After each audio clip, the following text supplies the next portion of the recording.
प्रिया प्रीतम के स्मरण से, उनके चरणारविंद के चिंतन से, उनकी लीला गायन से अपने बुद्धि को इतना परिपक्व करो कि अगर गृहस्थ हो तो अपनी पत्नी के सिवा सर्वत्र जननी भाव हो, पूज्य भाव हो। प्रियाजू की सब सखियां हैं या स्वयं जगत अम्बा इन रूपों में विराजमान हैं, ऐसा पवित्र भाव करो। जैसे हम अपने घर में जवान बहन, जवान बेटी, जवान परिकर के साथ रहते हुए कभी दोष बुद्धि नहीं होती, कभी ये भाव ही नहीं आता ये स्त्री है, मेरी बहन, मेरी बेटी। ऐसे ही चराचर जगत का भाव बन जाए तो हमारी बुद्धि शुद्ध हो जाए। असूया, क्रोधासूया।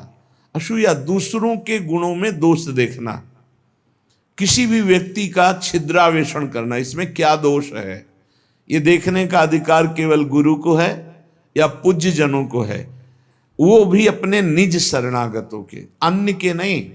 और वो भी उसे निर्दोष करने के लिए, निंदा या अपमानित अवहेलना करने के लिए नहीं। दूसरों के गुणों में दोष देखना ये सबसे बड़ी हानिकारक वृत्तियां हैं।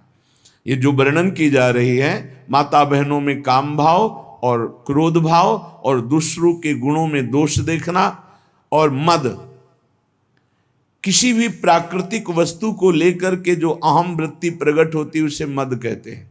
ये मद नष्ट करने वाला होता है। जब मद होता है तो उसे कुछ सुहाई नहीं देता है, क्या करना चाहिए क्या नहीं करना चाहिए ऐसा अहंकारी पुरुष निर्णय नहीं कर सकता, वो तो पवित्र बुद्धि वाला निर्णय करता है। इसलिए अहंकार सर्वथा त्याज्य है, क्योंकि ये समस्त संस्कृति का मूल और दुख ही इससे प्राप्त होता है। जैसे क्रोध से हानि ही होती है, दूसरों के दोष देखने से अपने पुण्य ही नष्ट होते हैं, ऐसे अहंकार करने से नाश ही होता है, पतन ही होता है। और पिशुनता, दूसरे की चुगली करना, ये भगवत मार्ग में बहुत हानिकारक बात है। ये सुना ऐसा ऐसा ऐसा, और बड़े खुशी हो रहे हैं दूसरे की न्यूनता का वर्णन करके, दोषों का वर्णन करके, चुगली वर्णन करना। पिशुनता, दूसरे की बात किसी दूसरे से करना। और दंभ, जो तुम्हारे जीवन में है नहीं उसे दिखावा मत करो। जो हृदय में है, जो वाणी में है, वही आचरण में होना चाहिए। अगर तीनों का मिलान नहीं होता तो उसे दंभ कहते हैं। वाणी से कुछ और, हृदय में कुछ और, आचरण में कुछ और, उसे दंभी पुरुष कहते हैं। जिसका वचन एक, मन एक, आचरण एक, उसे संत कहते हैं, उसे भगवत भाव वाला महाभागवत कहते हैं।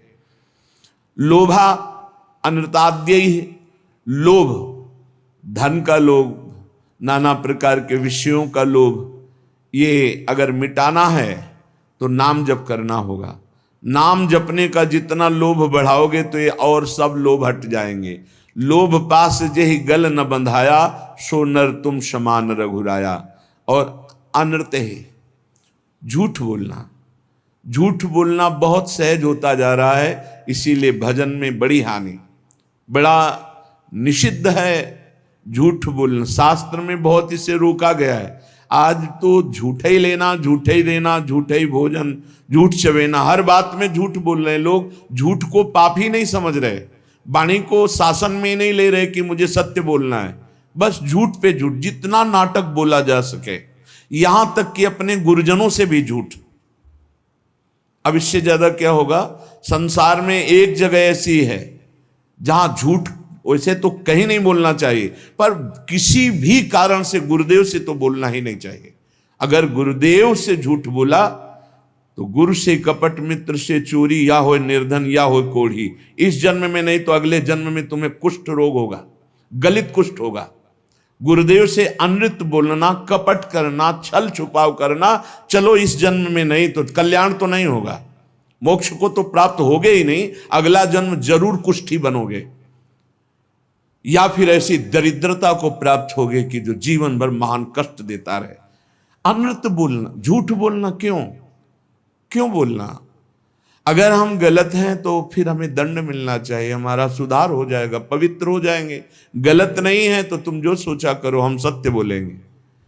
व्यापार आदि के लिए भी झूठ बोलने की कोई आवश्यकता नहीं, सब कोई जानता है मुनाफा के लिए व्यापार होता है। आप अपना नियत जो मूल्य है उसमें मुनाफा जोड़ करके आप बेचिए, झूठ मत बोलिए। झूठ बोलने से कोई व्यापार थोड़ी बढ़ जाएगा। अगर आप झूठ बोल करके पैसा कमा रहे तो परिवार में अशांति, क्लेश, दुख, नाना प्रकार की रोग विपत्तियां घेर लेंगी। सत्य मार्ग पर चलो।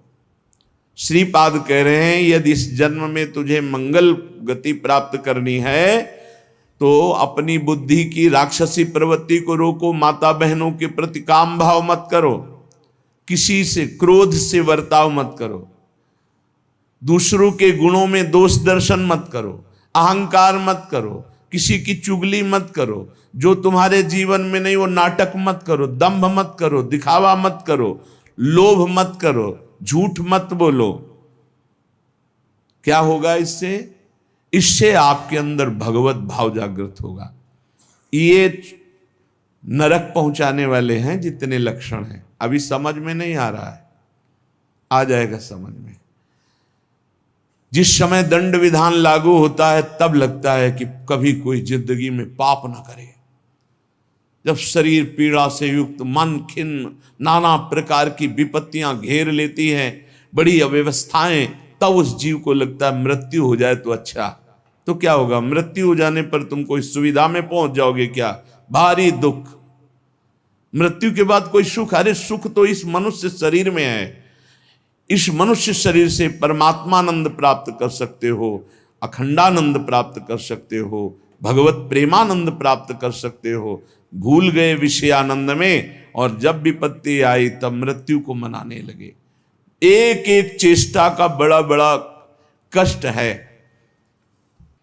तो जिसने कभी दूसरों को, भूखों को भोजन पवाया है, प्यासे को जल पिलाया है, किसी की भारी दुख में सम्मिलित होकर दुख निवृत्ति की है और भगवान नाम जप, तो ऐसी स्थिति को वो सह पाता है। उस समय भी गंभीर मुद्रा में वो भगवान का स्मरण उस दुख से विक्षिप्त होकर नहीं छोड़ता। वो पवित्र अंतःकरण वाला उस भारी कष्ट अवस्था में भी भगवान नाम स्मरण। ध्यान देना, अगर दूसरे को कष्ट दिया है, कभी किसी का हित नहीं किया, कभी प्यासे को पानी नहीं पिलाया, कभी भूखे को अन्न नहीं पवाया, तो अंतिम समय तुम्हारा बाधित हो जाएगा। जो सत मार्ग है वो बाधित हो जाएगा। ये सिद्ध महापुरुष बोल रहे हैं। जो पुरुष कभी झूठ नहीं बोला, जो कभी किसी से झगड़ा नहीं करवाया, किसी किन्हीं का स्वभाव होता है दो मित्रों के बीच में झगड़ा करा देना, पति पत्नी के बीच में झगड़ा करा देना, ऐसा। जो आस्तिक स्वभाव वाला और श्रद्धालु है, उस समय भारी दुख की अवस्था में सुख का उदय होता है उसके हृदय में। ध्यान दीजिए, कहा है कई बार सत्संग में कि जो भगवत मार्ग का पथिक है उसकी जब मृत्यु होती है तो जन्मत मृत दुषा दुख हो, ये नहीं होता। जैसे विशाल हाथी के गले से फूलों की माला टूट जाए, उसे पता भी न चले। तो कह रहे हैं उस समय उसके हृदय में एक अद्भुत सुख प्रकट होता है और वो सुख पूर्वक शरीर छोड़ता है, सुख पूर्वक मृत्यु को प्राप्त होता है। सुख पूर्वक मरना, आनंद पूर्वक। जैसे स्वप्न में इस शरीर का भान नहीं रहा, नहीं रहता, सैया में पड़ा है, ऐसे स्वप्नवत शरीर छूटा और वो जो देवता की, जिस इष्ट की आराधना की, वो वहीं प्राप्त हो जाता है जाकर। पर यह साधारण नहीं है सुखपूर्वक मृत्यु होना। जो सदैव अपने गुरु की आराधना में संलग्न रहा है, कभी किसी वैष्णव की निंदा नहीं की है, सात्विक भोजन पाया है। हम आपको सच्ची कहते हैं, जो शास्त्रों में मना किया गया है उसके अनुभव के चक्कर में मत पड़ना। ऋषियों ने अनुभव करके बताया, मत खाना। भजन में अगर चलना है तो प्याज, लहसुन, मसूर की दाल, जो जो भी मना किया गया मान लो। ब्रह्म ऋषियों ने जो जो निषेध किया है वो नहीं पाना चाहिए। यहां कह रहे हैं जो गुरु की सेवा में संलग्न है, जो किसी की निंदा नहीं की और जो सात्विक आहार करता है, सतोगुणी आहार करता है, और जो लज्जाशील है और भगवान की शरण में है, मृत्यु के समय उसे कष्ट नहीं होता, उसे कष्ट नहीं होता। जो सात्विक आहार करता है, गुरु सेवक होता है, कभी किसी की निंदा नहीं करता है, उदार वृत्ति होती है, जो गुण गंभीर स्वभाव वाला होता है, भगवान का आश्रय लिए होता है, वो अंतिम समय सुख पूर्वक मरता है। भाई जी कैसे गए? जैसे कोई गाड़ी में चढ़ने जा रहा हो, सबसे ऐसे मिलके गए। अगर मन वचन शरीर से कभी किसी को कुछ भी दुख पहुंचा हो तो आज मैं राधा माधव के पास जा रहा हूं, मुझे क्षमा कर देना। भाई जी महाराज बड़ा करुण क्रंदन, निज जन सब एकदम आर्त भाव, भाई जी सबसे ऐसे हाथ जोड़ते हुए, ये मृत्यु है। और इधर पूज्य पंडित गया प्रसाद जी ने देखा पालकी में नवीन सखियां और एक नई किशोरी बैठी हुई, देखा रे तो भाई जी महाराज जा रहे हैं वृंदावन। गिरिराज जी की तलहटी में देखा कि भाई जी महाराज आ रहे हैं वृंदावन। तो हे पिताश्री, जो मनुष्य कामना से युक्त होकर के, क्रोध से युक्त होकर, द्वेष से युक्त होकर अपने धर्म का त्याग कर देता है, शास्त्र की गुरु की आज्ञा का पालन नहीं करता है, वो मृत्यु के समय भयानक दुख को प्राप्त होता है। उस समय सब चतुराई विस्मृत हो जाती है। अब उस समय क्या आएगा चिंतन में, वही बनना पड़ेगा जो आ जाएगा। जिन्होंने मृत्यु काल उपस्थित होने पर भगवद आश्रय लिया है, उनको जलन नहीं होती। जिन्होंने जीवन में किसी की भी मृत्यु का अवसर समय, तभी कहते हैं ये लाभ एक बार जरूर सब ले। आसपास कोई पशु पक्षी मनुष्य मरणासन में हो, उसके पास जाके नाम सुना दो, चरणामृत पिला दो, वृंदावन की रज लगा दो। अपने लोगों के पास ये होना चाहिए। एक बार हमने कहा था कि एक छोटी सी बैग सबके पास कपड़े की होनी चाहिए, जिसमें चरणामृत, रज, जपमाला, चतुराशी जी, सेवकवाणी, सुधानिधि, ये हमारे सामग्री हमारे पास है। कभी भी प्राण निकले तो है। अगर कभी किसी दूसरे को ऐसा अवसर कि प्राण निकल, तो आप थोड़ी रज लगा दिया मस्तक में, चाहे पशु ही क्यों न हो, उसके मुख में एक कण रज का डाल दिया, चरणामृत डाल दिया, नाम सुना दिया, राधा राधा राधा राधा। अब ये वो बीज बो गया जो आपके अंतिम समय काम आएगा। जब आपका अंतिम समय होगा तो भगवान किसी को भेजेंगे या स्वयं आएंगे और आपके मंगल का संविधान रच देंगे। जीवन में एक बार तो कर लो, आसपास कहीं पड़ोस में कहीं कोई ऐसा दिखाई दे अवसर। आजकल तो लोग इतने बेपरवाह हैं कि सामने कोई तड़प रहा है, एक्सीडेंट हो गया है, तो वीडियो जरूर बना लेंगे, खिड़की खोल के गाड़ी बढ़ा के निकल, कौन झंझट में फंसे। तो तुम जब फंसोगे तो तुम भी ऐसे तड़पोगे। ऐसा नहीं, प्राप्त सेवा का तिरस्कार करने वाले को दंड मिलता है। प्राप्त सेवा तुमने देखा, इसको जरूरत है मेरी इस समय, भूल जाओ सारे कार्यों को और अपने स्वार्थ को कि तुम्हारे साथ व्यवहार क्या होगा। उसको तत्काल गोद में उठाओ, गाड़ी में बैठो, अस्पताल ले जाओ, जो होगा बाद में देखा जाएगा। पहले प्राप्त सेवा का पालन करो, प्राप्त सेवा का त्याग नहीं करना चाहिए। जब ये नीच मनुष्य दूसरों को कष्ट देना, झूठी गवाही देकर के फंसा देना, पैसे के बल से, ध्यान से सुना जाए, पैसे के बल से निर्दोष को दंड दिलाना या निर्दोष को दंड देना। एक वकील साहब कह रहे थे अपने यहां जो है कि हमको तो वकालत पढ़ाई ही इसीलिए गई कि जो हमारे पास आवे हम उसको जितावें। भाई ठीक है, सांसारिक व्यवहार में आपको ऐसी शिक्षा दी गई होगी, लेकिन हमारा अध्यात्म ऐसी शिक्षा नहीं देता। अध्यात्म शिक्षा देता है कि तुम अपनी वकालत का प्रयोग दूसरों की रक्षा करने के लिए करो, और जो जुर्म करने वाले लोग हैं उनको दंड देना मानो उनको पवित्र करना है।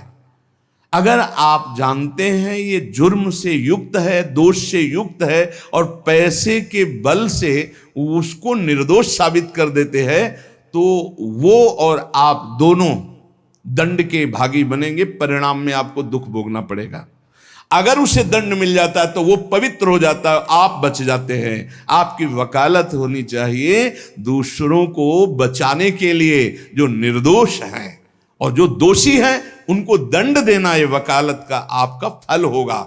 क्योंकि आप अच्छे वकालत करने वाले हैं, तो निर्दोष को बचाइए, और दोषी को सजा मिले तो दोषी भी पवित्र होगा और आप भी पवित्र हो जाएंगे।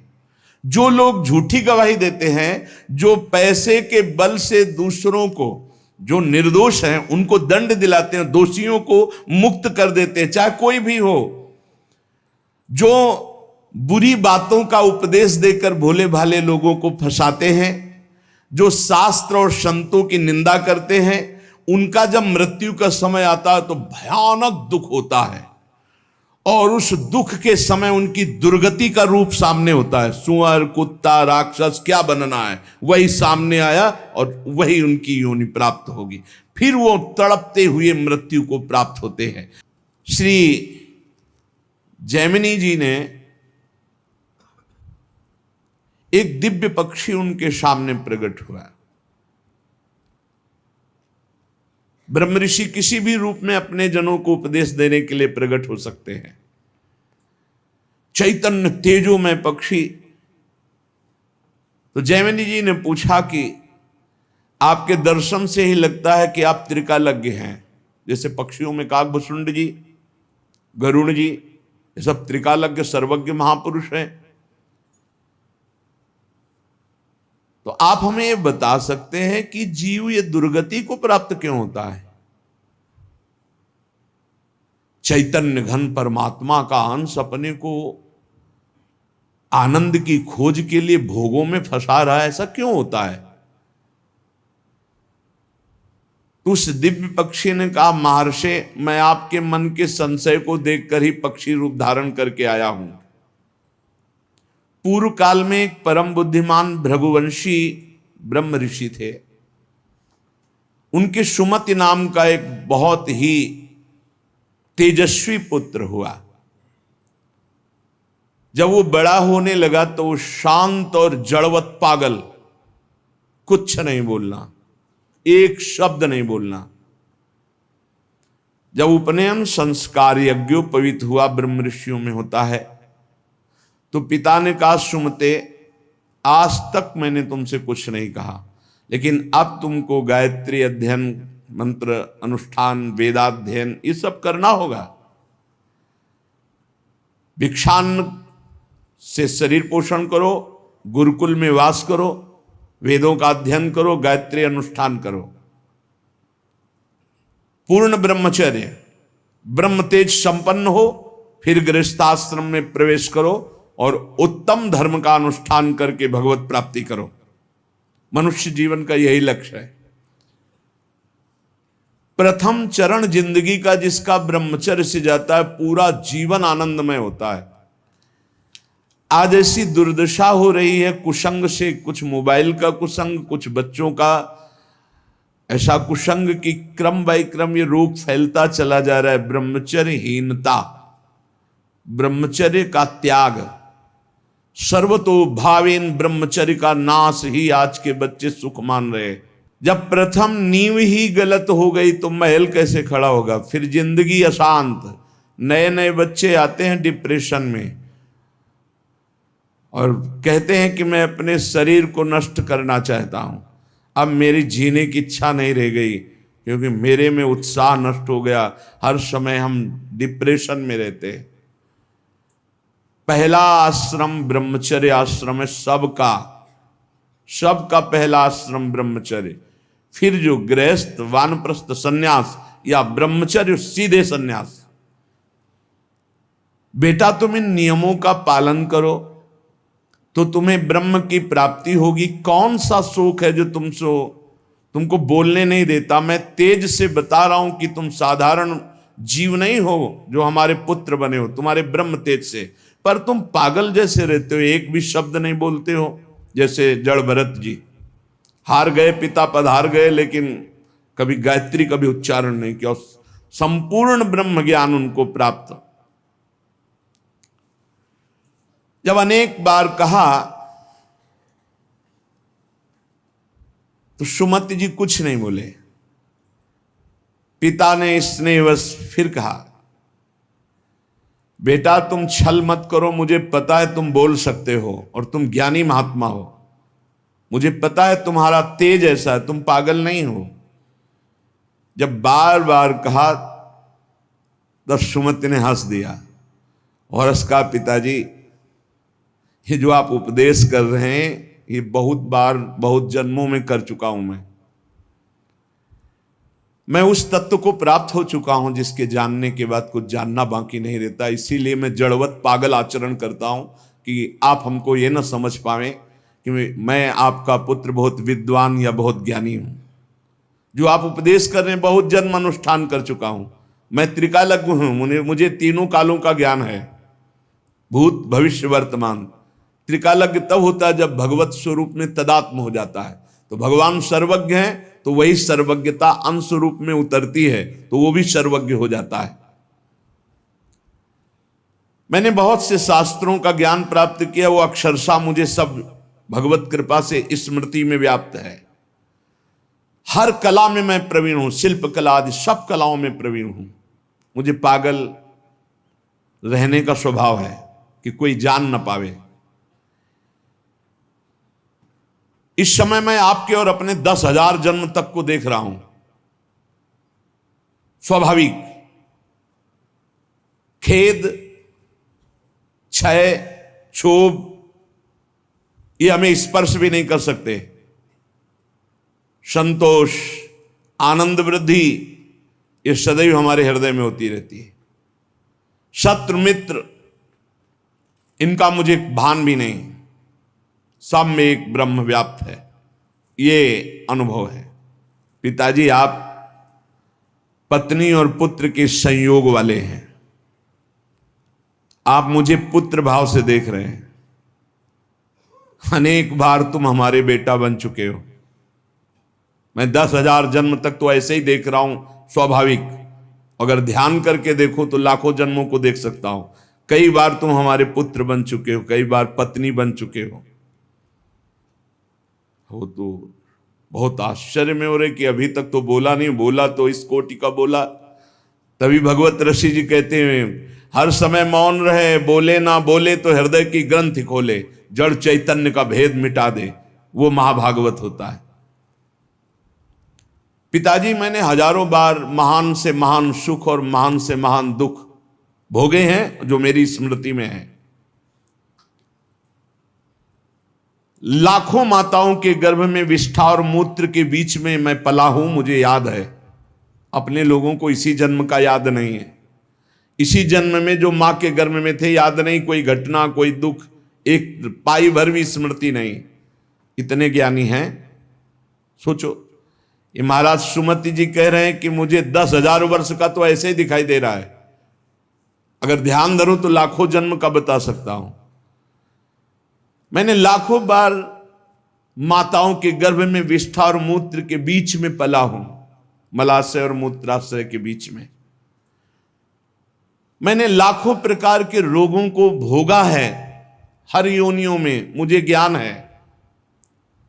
गर्भावस्था में जो दुख होता है बड़ा अपार दुख होता है। मैंने बचपन, जवानी, बुढ़ापा सबको देखा है। मैं हर योनियों में गया हूं। मुझे हर योनि का पशु, मृग, कीट, पक्षी, मनुष्य, स्त्री, देवता सब बना हूं।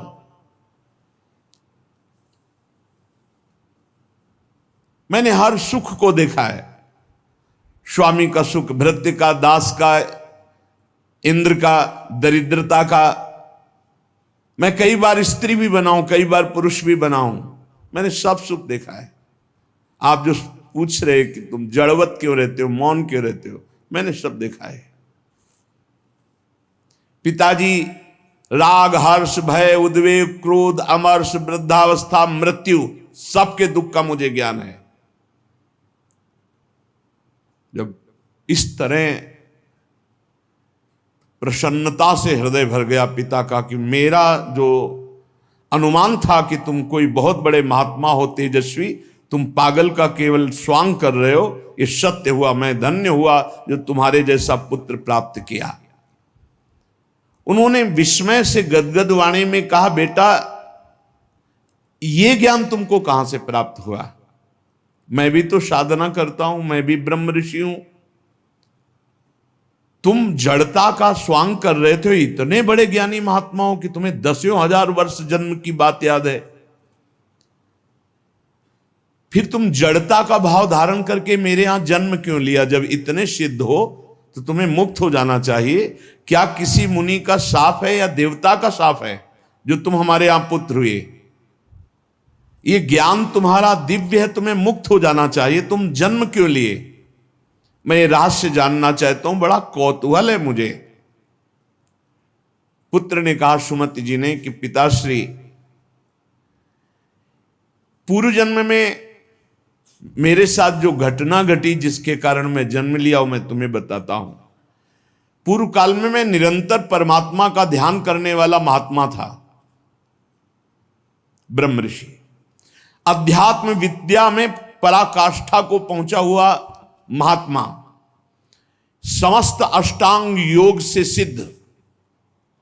देख लो, निरंतर भगवत अभ्यास में लगे रहना, संत पुरुषों का ही संग करना, अपने स्वभाव विचार परायण रखना और तत्वमसि इस महावाक्य की स्थिति प्राप्त करना। परमात्म तत्व में मेरी हर समय अभ्यास से स्थिति हो रही थी। बड़े बड़े साधक मेरे शिष्य बनने लगे। मैं बड़े बड़ों का प्रश्न का संदेह निवारण करता और मैं आचार्य पदवी पर बैठ गया। पर मेरा एकांत सेवन, भगवत चिंतन, इस पे बाधा पड़ गई। दैवात किंचित बचा हुआ अज्ञान मेरे अभ्यास में बाधा डालने लगा। मेरा ब्रह्म भाव में जो रति हो रही थी पलट गई। हो रही थी, पूरी हुई नहीं थी। अगर हो गई फिर नहीं पलट सकती, जैसे भुना हुआ चना दोबारा नहीं जग सकता। मेरा एकांत सेवन नष्ट होने लगा, मेरे सद्भावनाएं नष्ट होने लगी और मैं संभल नहीं पाया और प्रमाद स्थिति में मेरी मृत्यु हो गई। पर मैं सत्यमय जीवन व्यतीत किया था, उसके प्रभाव से मुझे पुनः ब्रह्म ऋषि कुल में ही जन्म हुआ और मैं पुनः ही ब्रह्म ऋषि। अब मैं किसी को उपदेश नहीं करूंगा, इसीलिए मौन रहता हूं पागल जैसा। ना चेला बनाऊंगा ना किसी को उपदेश करूंगा। इसीलिए मृग में आसक्त होने के बाद जड़ भरत जी ने भी यही स्वरूप रख कि डर गए कि फंस जाऊंगा। हरी घास भी नहीं खाई, बहुत सावधानी की जरूरत है। मुझे ब्रह्म चिंतन के प्रभाव से दसियों हजार वर्ष जन्मों की बात अब भी स्मृति में है। वो बहुत सावधानी की जरूरत है। एकांत का अपना साधन यदि छिन जाए तो कुछ भी बाधा पहुंचा सकता है, वो चाहे मृग हो चाहे चेला हो। बहुत संभल के इस मार्ग में चला जाता है। मेरी स्मृति धूमिल नहीं हुई जैसे जड़ भरत जी की भी स्मृति धूमिल नहीं हुई। हिरण के भी जन्म में वो भजन परायण रहकर ब्रह्मबोध संपन्न महापुरुष के रूप में जन्मे। पिताजी पूर्व जन्म के अभ्यास में मैं जितेंद्री था, इसलिए अब भी मैं जितेंद्री ही हूं।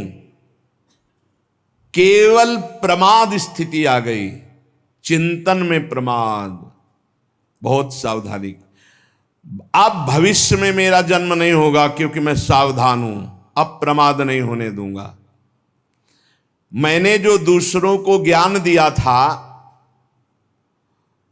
उस ज्ञान का कहीं ना कहीं मुझे अहंकार आ गया, इसलिए प्रमाद स्थिति आ गई। भ्रम न हो जाए, वो छुपा छुपी का खेल खेलता है, चेला नहीं है, वो जगत गुरु है। भगवान श्री कृष्ण कह रहे हैं मत्ता पर तरम नान्यत, मेरे सिवा अन्य कोई नहीं। तो कहीं गुरु बनने का अहंकार ना आ जाए। भगवान अपने भक्त की हर इच्छा को पूर्ति करते हैं तो वही आकर शिष्य रूप में शरणागत का स्वांग करते हैं, ये भूल गए तो देख ले और कोई अपराध नहीं था, कोई अपराध नहीं था। प्रमाद स्थिति मैं ज्ञानी हूं, हम जागृत हो गया, एक जन्म बर्बाद हो गया। ब्रह्म बुद्ध इसलिए इस जन्म में बोल ही नहीं रहे, अपने पिता से भी नहीं। जब बहुत बार कहा तो करुणा करके बोले, जैसे जड़ भरत जी रघुगण से बोले, मैंने जो दूसरों को ज्ञान दिया था, ये ज्ञान देते समय नहीं होना चाहिए कि मैं उपदेश कर रहा हूं, मैं उत्तर दे रहा हूं। सच्ची नहीं, वो श्री भगवान अंदर से बोल रहे हैं। हृदय मंदिर भगवान का है, साउंड ये दिखाई दे रहा है, वो अंदर से भगवान बोल रहे हैं। जो उत्तर दिया वो मैं भी सुन रहा हूं, मैं उत्तर देने वाला नहीं हूं, मैं भी श्रोता ही हूं। उत्तर देने वाले श्री भगवान जगत गुरु जो सबके हृदय में बैठे हैं, वही कथयन्ति च माम नित्यम तुष्यन्ति च रमन्ति च, इसकी योग्यता प्रदान कर रहे हैं। वही अंदर से कथन करवा रहे हैं, वही उसी में रमण करवा रहे हैं, वही सुनवा रहे हैं। जो सत्य चिंतन करता है वो कभी व्यर्थ नहीं जाता। उसके प्रभाव से मुझे आगे कोई साधना नहीं करनी पड़ी और मुझे तत्वबोध हो गया। यही खास बात होती, मैं ब्याज सहित भजन मिलेगा, आगे कोई साधना नहीं करनी पड़ी। इस जन्म में स्वयं तत्वबोध संपन्न महापुरुष के रूप में प्रकट हो गए। जैसे जड़ भरत जी जन्म से सिद्ध, भजन कर नामे भक्ता प्रणश्यति, ये खास बात होती। 100 बार राधा राधा बोला है तो अगले जन्म में 101 बार से शुरू होगा, 99 से नहीं। मैं त्रिकालज्ञ हूं, अपना परिचय बता रहे हैं। और ये तीनों कालों का ज्ञान साधारण धर्मों के पालन से या कर्म कांड से इनसे नहीं प्राप्त होता है, ये भगवत चिंतन ब्रह्म चिंतन से प्राप्त होता है। पिताजी मैं जन्म से ही सन्यासी हूं, मुझे ये शिक्षा की अब जरूरत नहीं कि आप ब्रह्मचर्य धारण करो, आप जाओ एकांत सेवन करके फिर गृहस्थाश्रम, फिर वानाप्रस्थ, फिर सन्यासी। मैं जन्म सिद्ध सन्यासी हूं। मेरे से चूक हो गई, जरा सी चूक में जन्म हो गया। हिरन में आसक्त, जरा सी चूक में, बहुत बड़ा गेम है ये, चूक नहीं होनी, ये खेल है, चूक नहीं होनी चाहिए।